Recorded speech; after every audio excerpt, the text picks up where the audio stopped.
Hi, this is Andrew Yomokowski, owner of Heartland Credit. Let's talk a little bit about collections. A lot of people don't understand them, and they really don't understand how it affects your credit when you pay them off. A collection is what happens when you don't pay somebody. So if you sign with a cell phone company and you sign a 12-month contract, you're bound by law by that contract. You use the phone for 4 months, you decide you can't afford it, you send the phone back. Guess what? You're on the hook for the contract, you've broken contract. They're gonna write that debt off of their bills from would be accounts receivable to a loss. That doesn't mean you don't owe them. It means that they've simply accounted for it on their books. Now what they do is they get an attorney involved and they file legal collection. Here's the tough part, okay? I rarely would ever tell a consumer to not pay every bill or any bill. You should always pay people. But you need to understand something. A collection is an F.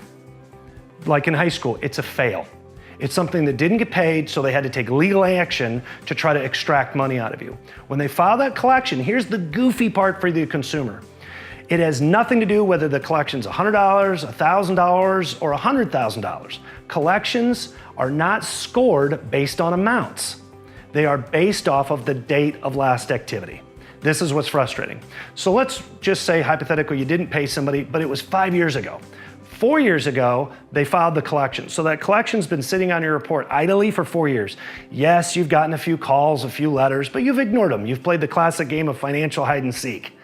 But now all of a sudden you're getting to a point where maybe you're going into a banker and they're saying, hey, you need to pay some of your old collections. I just want to caution you as to why you might want to call us at Heartland to help you navigate this process. Collections are based off the date of last activity. So that collection that's 4 years old, think about it this way. It's like if you cut yourself. If you cut your arm today, it's going to hurt a little bit. You're going to bleed. Tomorrow it's going to start to scab. The blood's going to coagulate and it's going to start to heal. And in a month, that scab's going to just be a little scar. And in 6 months, you're not even going to be able to see the scar. That's kind of like a collection. The day you didn't pay it, it bled. They filed a collection on you. That hurt. Every day that that collection sat idly, however, even though you haven't paid it, it's actually hurting your score less and less and less.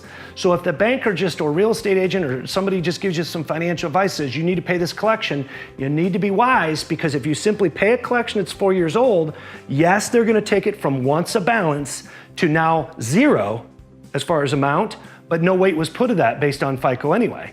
They've now changed your date of last activity, however, from 4 years ago till today. So the algorithm looks at that information and says, you just got a brand new collection today, filed today, paid today, score goes down. Call Heartland Credit today so we can help you understand exactly how you can pay collections off, but not have it negatively affect your score and actually get them deleted. This is a great credit tip from Heartland Credit.